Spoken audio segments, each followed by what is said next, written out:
नमस्कार, ये रेडियो वर्षा है। वर्षा टाइम्स में आपका स्वागत है। सोमवार के पहले दिन शिवलिंग पर जलाभिषेक करने के लिए मंदिरों में भक्तों की उमड़ी भीड़। 15 से 25 जुलाई तक इंडिया गठबंधन का मताधिकार बचाओ अभियान। अस्थायी लोक अदालत में केस दाखिला शुरू। लूटकांड का सफल उद्भेदन, 2 आरोपी किए गए गिरफ्तार। बैकुंठपुर में आकाशीय बिजली गिरने से 2 युवक हुए जख्मी और फर्जी आईजी बनकर महिला से 50,000 रुपए की ठगी। वर्षा टाइम्स के साथ मैं नवनीत। अब वर्षा टाइम्स विस्तार से। रेडियो वर्षा के मांझागढ़ संवाददाता सुधीर श्रीवास्तव के अनुसार सनातन धर्म के सावन के प्रत्येक सोमवार को शिवलिंग पर जलाभिषेक करने से भगवान शिव की कृपा से शिव भक्तों की हर मनोकामना पूर्ण होती है, जिसको लेकर सावन के पहले सोमवार को शिव मंदिरों में शिवलिंग पर जलाभिषेक करने के लिए सुबह से ही भक्तों की भीड़ उमड़ी। बताते चलें कि मांझागढ़ प्रखंड अंतर्गत दानापुर प्राकृतिक शिवलिंग और मांझागढ़ राय दरबार के शिव मंदिरों में भक्तों की भीड़ शिवलिंग पर जलाभिषेक करने के लिए उमड़ी हुई थी। आज से सैकड़ों वर्ष पूर्व दानापुर प्राकृतिक शिवलिंग की उत्पत्ति हुई थी। शिव भक्तों के अनुसार आज से सैकड़ों वर्ष पूर्व दानापुर गांव के एक दलित मांझागढ़ राज दरबार की भूमि में चूहे की बिल का कुदाल से खुदाई कर गेहूं के बाल चूहे की बिल से निकाल रहा था। इसी बीच उसे ये शिवलिंग प्राप्त हुआ था। इस संबंध में रेडियो वर्षा के संवाददाता सत्य प्रकाश वर्मा ने बताया कि ऐतिहासिक एवं धार्मिक सिंहासनी धाम सावन की पहली सोमवारी को हर हर महादेव के जयकार से गूंज उठा। अस्त व्यस्त और कुव्यवस्था के बीच दूर दराज से श्रद्धालुओं ने महादेव को जल अर्पित किया। प्रातः 4 बजे से ही सिंहासनी धाम में श्रद्धालुओं की लंबी कतार लगी थी। मंदिर के इर्द गिर्द अवांछित तत्वों की भीड़ खड़ी थी, जो मोबाइल से तस्वीरें बना रही थीं और कतारबद्ध श्रद्धालु अव्यवस्थित हो रहे थे। यही नहीं, सड़कों पर लगी श्रद्धालुओं की कतार सड़क के किनारे बनाए गए चूल्हों के धुएं से काफी परेशान हो रहे थे। पूरा सिंहासनी धाम मंदिर परिसर कोयले के उठते धुएं से आच्छादित हो रहा था और कतारबद्ध श्रद्धालुओं के दम घुटने का कारण भी बन रहा था।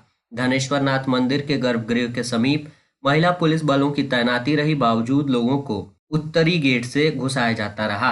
मंदिर के दक्षिणी गेट पर भारी भीड़ इकट्ठा रही। लोग गेट खोल चिल्ला रहे थे। जल चढ़ाने के लिए धक्का मुक्की का माहौल रहा।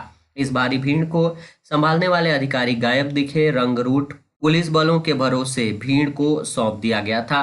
ऐसी भीड़भाड़ में अनेकों बार श्रद्धालुओं के गहने चोरी किया जा चुका है। अव्यवस्था श्रद्धालुओं की भीड़ के कारण इस मंदिर परिसर या जलाभिषेक के दौरान किसी अप्रिय घटना से इनकार नहीं किया जा सकता।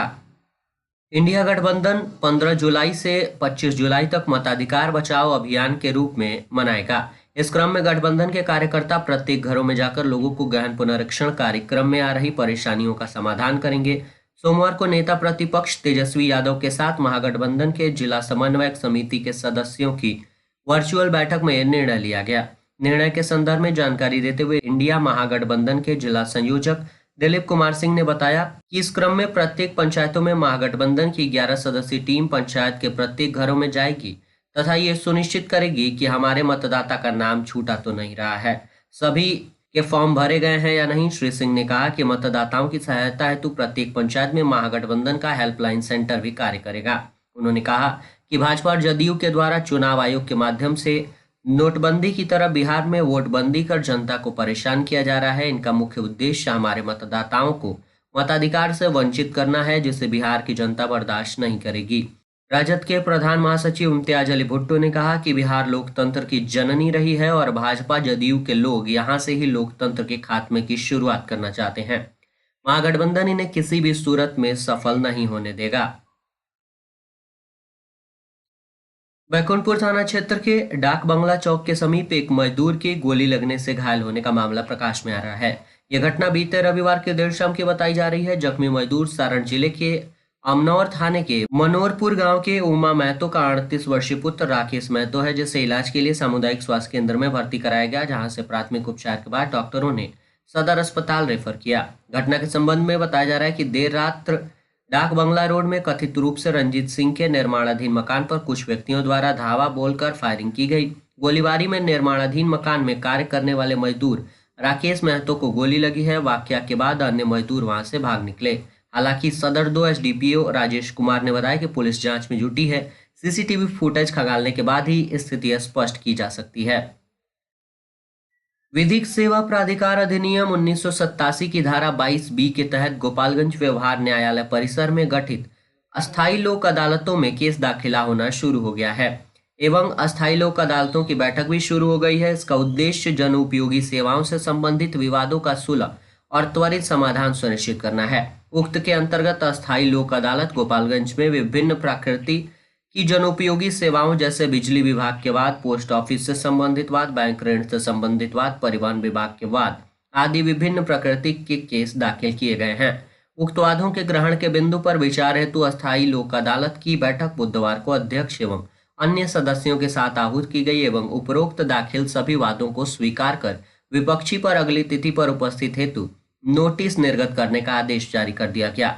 अस्थायी लोक अदालत एक ऐसी न्याय व्यवस्था है जो डाक, तार, टेलीफोन, वायु, सड़क द्वारा यात्रा या माल सेवा के लिए यातायात सेवा, बिजली, सार्वजनिक मालवाहन की या स्वच्छता प्रणाली, अस्पताल या औषधालय सेवा, बीमा सेवा आदि सेवाओं से संबंधित विवादों के निपटारे का मंच प्रदान करती है। शहर के सरिया वार्ड नंबर 4 में सोमवार को गृह कलह से तंग आकर एक कामगार ने बिजली के तार का फंदा बनाकर आत्महत्या कर ली। घटना के बाद परिजनों में कोहराम था। घटना की सूचना मिलते ही पुलिस सदर अस्पताल पहुंचकर शव को पोस्टमार्टम के लिए भेजा। मामले की जांच में जुटी है। मामले में मिली जानकारी के अनुसार नगर थाने के सरिया वार्ड नंबर 4 काली स्थान रोड के निवासी व टाइल्स मिस्त्री 45 वर्षीय मदन महतो लंबे समय से गृह कलह से परेशान थे। अक्सर घर परिवार में हो रहे झगड़े के चलते वे बहुत परेशान रहते थे।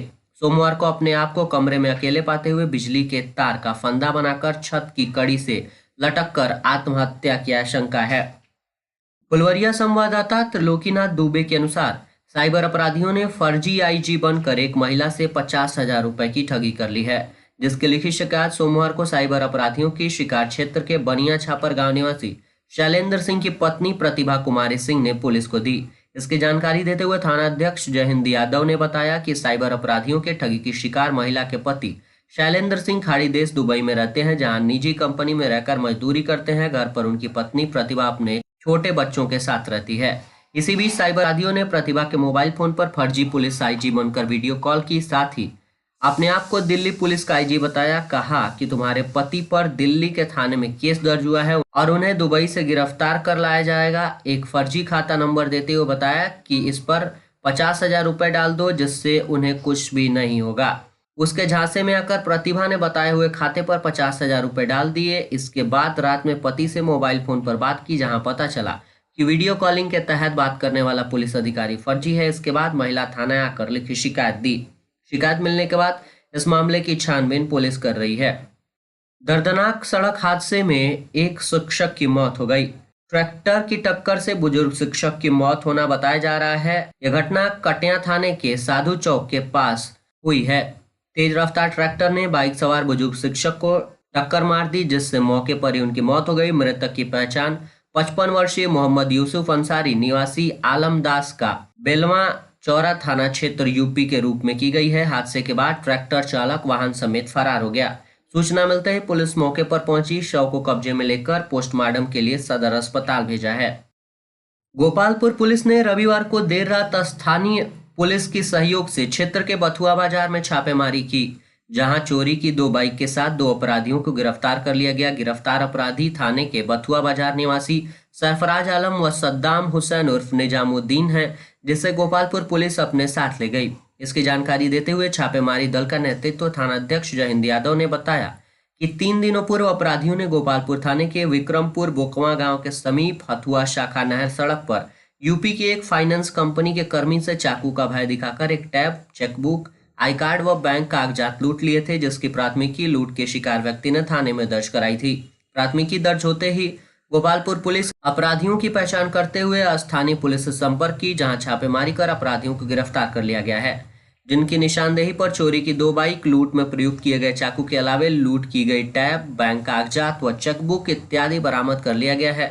छापेमारी दल में गोपालपुर थाना अध्यक्ष धीरेन्द्र कुमार, सहायक अपर निरीक्षक धर्मेंद्र कुमार सिंह, पर्याप्त मात्रा में पुलिस बल मौजूद थे। गोपालपुर थाना अध्यक्ष धीरेन्द्र कुमार बता रहे हैं कि न्यायिक हिरासत में भेजे गए अपराधियों को रिमांड पर लेने संबंधित कार्रवाई की जा रही है।